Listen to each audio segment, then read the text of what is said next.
आज यूं ही बैठे बैठे एक किस्सा याद आया। आज से 1.5 साल पहले मैंने और मेरे 3 और दोस्तों ने एक छोटा सा रियूनियन रखा। तो हमारे भोपाल शहर में बड़ी खूबसूरत जगह है डीपी मॉल करके, उसके टॉप फ्लोर के फूड कोर्ट में बैठकर खाना वाना खाकर सब ऐसे पसर के बैठे हुए थे कि फिर वही रियूनियन का प्रोटोकॉल, बचपन के दिनों को याद करना कि वो भी क्या दिन थे, बस यही सब चल रहा था। हम सब भी कुछ ना कुछ ठीक ठीक ही कर रहे थे, लेकिन हमारे बीच में एक दोस्त था, जनाब CEO थे। कॉलेज ज्वाइन करते ही 6 महीने के अंदर इन्होंने एक अपना छोटा सा स्टार्टअप स्टार्ट किया, जो कि अब एक 10 लोगों की बड़ी फैमिली थी। हमें इस बंदे पे बड़ा प्राउड फील होता था। सब बढ़िया बढ़िया सी बातें चल रही थी, सब अपने अपने बचपन के किस्से याद कर रहे थे। इसी बीच में उस दोस्त ने हमें बताया कि यार हम लोग ना अगले महीने कंपनी बंद कर रहे हैं। सन्नाटा। क्या बात कर रहा है? क्यों, क्या हो गया? तब उसने बताया कि उसकी कंपनी जो थी वो कस्टमर या कंज्यूमर के साथ डायरेक्ट रिलेशन पे जाती थी, लेकिन आजकल उसके जो आइडिया थे या जिस तरीके से हम लोगों ने इन्वेस्टमेंट किया था वो चीज़ वैसे चल नहीं पा रही थी। प्रॉफिट्स की दिक्कत हो रही थी और जो टीम लोगों की 10 लोगों की टीम थी अब वो सिर्फ और सिर्फ 3 लोगों की बची थी। 1 आध साल पहले उन्हें पता चल गया था कि अब कोई पर्पस नहीं बच रहा, कोई टारगेट नहीं है। तो फिर अब धीरे से बस ये कंपनी 1 साल तक बस चली जा रही थी, लेकिन अब आगे इसको बढ़ाना सेंसलेस लग रहा था। हम सब ऐसे बैठे हुए थे। अब दोस्तों की ना एक बड़ी खास बात होती है, ये अपने हाइपोथेटिकल आंसर देने से रुकते नहीं है। तो हमारे बीच में एक दोस्त ने कहा कि अगर तू प्रॉफिट थोड़ा कम कर दे पर प्रोडक्ट और बड़े कंज्यूमर्स, मतलब ज्यादा नंबर ऑफ कंज्यूमर्स तक अगर पहुंचाने की कोशिश करे तो।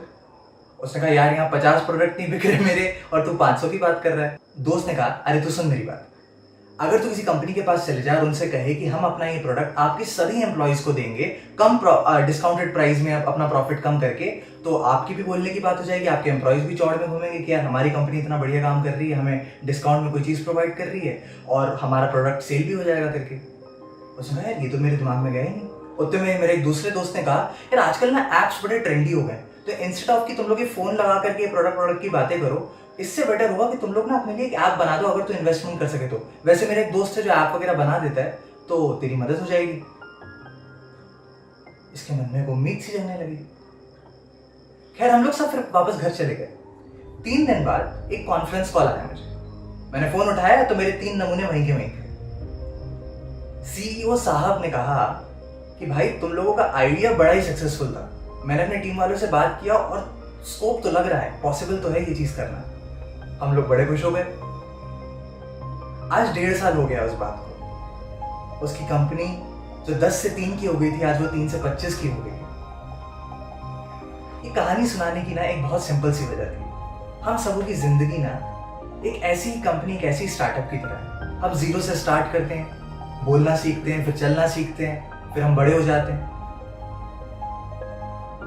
जिंदगी में इंसान ये गिव अप, डिप्रेशन या सुसाइडल थॉट्स की ट्रेन तब नहीं पकड़ता जब उसकी जिंदगी में तकलीफ होती है। नहीं होता ऐसा।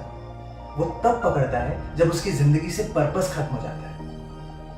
एक NGO ने एक पति पत्नी और एक छोटे से बच्चे को रेस्क्यू किया था। किस्सा यूं था कि वो पति पत्नी ने पिछले 14 दिन से ढंग से खाना नहीं खाया था, लेकिन उनका बच्चा ठीक था। वो इतने सुकड़ चुके थे दोनों के दोनों कि उनका एक्सोस्केलेटन दिखाई दे रहा था अच्छे खासा। क्या वजह थी कि वो दोनों अभी तक गिव अप नहीं किए, उन लोगों ने सुसाइड नहीं किया? क्या वजह थी कि वो अभी तक जिंदा थे? वजह वो छोटा सा बच्चा था, क्योंकि वो उसे मरने नहीं दे सकते थे। जिंदगी में कितनी ही तकलीफ आ जाए ना, इंसान का जब पर्पस खत्म होता है ना, तब वो नेगेटिव सा होने लग जाता है। हम सब अपने स्टेटस में ये चीज़ शेयर कर रहे हैं कि अगर आपको कोई तकलीफ है आप हमसे बात करो।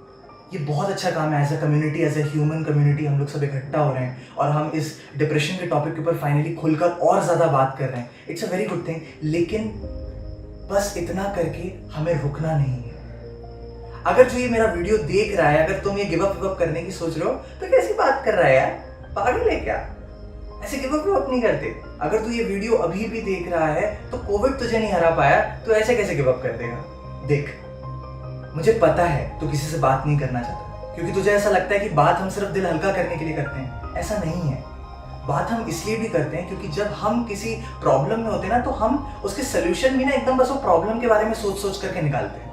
लेकिन जब हम उस बारे में किसी और से बात करते हैं तो वो इंसान ना उस प्रॉब्लम में तेरे साथ जरूर है, लेकिन उस प्रॉब्लम के अंदर नहीं है। कई बार वो जब तेरे को कोई आंसर देगा तो वो आंसर शायद तेरी लाइफ का एक बहुत प्यारा आंसर बन सकता है, तेरी लाइफ चेंज कर सकता है। बात कर। अब उन लोगों के लिए जो दूसरों की मदद करना चाहते हैं, डिप्रेस्ड आदमी कभी अपने चेहरे पर ये दिखने नहीं देता कि वो डिप्रेस्ड है, लेकिन अगर उसके बारे में जानना है तो सोच कर देखो कि हर वो इंसान तुम्हारे आसपास जो बिना पर्पस की एक जिंदगी जी रहा है, वो डिप्रेशन में जा सकता है। अब अगर तुम किसी को इस डिप्रेशन से बाहर निकालना चाहते हो तो अपने स्टेटस में कोई बड़ा इमोशनल सा वीडियो डाल के बैकग्राउंड में चन्ना मेरेया मत बजाओ। इससे आदमी और नेगेटिव सोचने लगता है। इससे आदमी अपने उन बीते हुए दिनों को जहां वो प्रॉब्लम्स में था उन्हें और ज्यादा याद करने लगता है। यार अगर तुम्हें ऐसा लगता है ना कि तुम डिप्रेशन में जा रहे हो तो किसी से बात कर लो। कोई नहीं मिल रहा तो कस्टमर केयर में फोन लगा दे। कंपनी पॉलिसी के कारण 5 मिनट तो अपना फोन ही नहीं रख पाएंगे, और ये एक तरह से हेल्प कर सकता है। कैसे, मैं बताता हूँ। जब तेरा ब्रेकअप हुआ था या कभी किसी का ब्रेकअप होता है तो एक चीज नोटिस करना, पहले कोई आदमी आता है, उससे पूछता है कि अरे यार क्या हुआ था यार, मैंने तो सुना तेरा ब्रेकअप हो गया। तो वो उसको अपना पूरा किस्सा दोबारा से बताता है। फिर कोई और आता है, उसे बताता है, फिर तीसरे को बताता है। करते करते कोई 5वां या 6ठा आदमी आता है ना तो वो कहता है अरे कुछ नहीं यार, हम लोगों को कुछ अलग अलग चीजें चाहिए थी जिंदगी में, that's why we got separated, बस इतना ही है। होता ये है कि तकलीफ या वो प्रॉब्लम या वो पर्पसलेस लाइफ तो अभी भी है, लेकिन बता बता के तुम बोर हो जाते हो। फिर जब तुम बोर हो जाते हो तो तुम उस चीज को एक अलग नजरिए से देखने लगते हो। अब तुम देखने लगते हो कि यार अब इस बात को छोड़ो, कुछ नया सोचना है। गिव अप मत कर यार, आंसू बहा दे, लेकिन गिले शिकवे भुला यार। तेरी सक्सेस को देखकर कितने लोग अपना सीना चौड़ा करे घूमते हैं, तुझे क्या पता। कोई तुझे याद करता है, क्रश है तो उसका, तुझे क्या पता। जिंदगी में गिव अप करना सल्यूशन नहीं हो सकता मेरे दोस्त।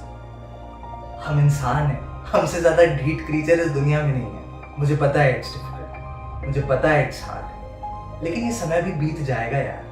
सोच कर देख, आज से 5 साल पहले जो तुझे अपनी जिंदगी की अनअवॉइडेबल प्रॉब्लम लगती थी वो भी अवॉइड हो गई। तू आगे आ गया ना, तू आगे और भी चले जाएगा। बस आज गिव अप मत कर यार। Thank you.